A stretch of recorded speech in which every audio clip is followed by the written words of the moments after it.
वरुड तालुक्यातील आरा मशीनवर वनविभागाच्या पथकाकडून 20 फेब्रुवारी रोजी सकाळी 11:30 वाजताच्या सुमारास धाड सत्र राबविण्यात आले। या धाड सत्रादरम्यान अमडापूर येथील आरा मशीनवर कारवाई करण्यात आली। सदर आरा मशीन मुसा खान जब्बार खान पठाण व 51 वर्ष राहणार वरुड यांच्या मालकी हक्काची असून त्यांच्यावर POR प्रथम गुन्हा जारी करण्यात आला आहे। तसेच विजय राऊत राहणार जरूड यांनी या आरा मशीनला 1 वर्षापासून भाडेतत्वावर चालविण्यासाठी घेतल्याची माहिती वन विभागाला प्राप्त झाली असल्याने राऊत यांची सुद्धा या प्रकरणी वन विभागाकडून चौकशी करण्यात येणार असल्याचे कळते। प्राप्त माहितीनुसार अमरावती येथील सहाय्यक वन संरक्षक डॉक्टर मयूर भैलुने व तालुका वन परिक्षेत्र अधिकारी प्रशांत भुजाडे यांच्या मार्गदर्शनात तालुक्यातील आरा मशीनच्या चौकशी दरम्यान अमडापूर येथील आरा मशीनवर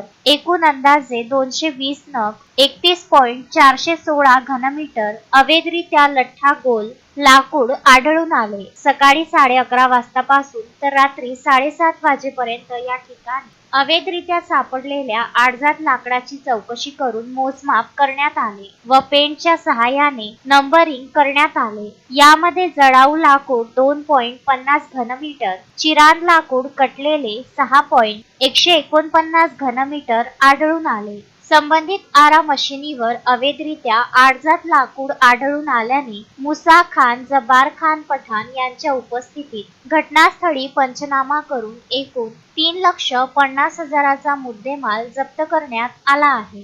त्यानंतर या आरा मशीनला वनविभागाच्या वतीने सील करण्यात आले आहे। सदरील कार्यवाही शेखदरी वर्तुळ क्षेत्र सहाय्यक वनपाल SS इंगळे, वनरक्षक MG Mangate, PR Chaware, DB Waghmare, VN Borkar यांच्या पथकाकडून करण्यात आली आहे।